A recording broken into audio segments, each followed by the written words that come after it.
notes just hit. Wasn't really expecting this much change, but there's some crazy ones. First up, the ancestral bond with for totems, right?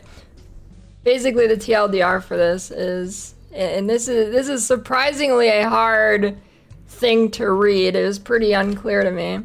Took me a couple minutes, but basically, spell totems will have a base cost now instead of just being nothing. You see here, it does not say they have no cost anymore here. It says no cost. That line is gone. Well, still no charge requirement, but yeah.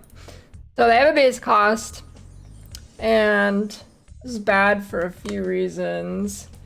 One, if you're gonna go mind over matter, you know, it's gonna be worse because your mana regen is effectively being nerfed here. Or it's gonna cost more mana now. And then something like Eldritch Battery, mana costs are doubled. It has mana cost now. Obviously bad. Anything on the tree that's going to increase your mana cost actually should affect this. Where's a node that is? Mana cost, something here. 15% increased mana cost skills, so yeah. There's that. Introducing kind of a mana problem to totems here. It'll affect like mana remnants too. Overall, a lot more mana issues than before. I think pretty much you're gonna have to rely on your mana flask because you can't leech with a totem, which there's not much mana leech in the game anyways, but you know. You can't get mana on kill with a totem. So it's basically gonna be your base regen and your mana flask. So something like Archmage should work. Then it says summoning the totem itself is not a spell, so costs added to spells are not added to summoning a spell totem. So Archmage should still work, but it's just a general like base mana nerf.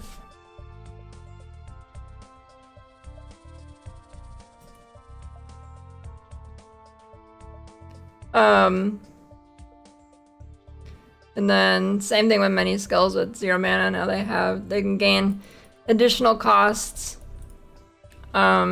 Similar. Basically they're removing no cost off of things. Hey, thanks for your resub, nice job. And then the other big one here is minion damage. Minions are buffed. Again, for some reason they're making it really hard to not start minions. I think Gazzy has some kind of dirt on GGG because now, very little change early, but late game minion damage against non-uniques will deal 25 to 35% more damage against non-unique enemies and 20 to 25% more damage against unique enemies. And apparently Gazzy asked them and they said it affects pretty much everything. So in 0.3, a bug started happening where minion damage was reduced, I guess. It was functioning incorrectly, so we get that damage back. Basically, Jhin is probably the highest damage starting now. I don't know, the minions are gonna go crazy. I only specifically know Jhin, but you're gonna melt literally everything. And then the rest of it's not really significant. I guess on Blood Mage, your flasks don't recover life if you're using the flask damage thing. You get extra life flask per 2% spent, but yeah. Two major changes are the spell totem thing and then the minion damage thing. So, yeah.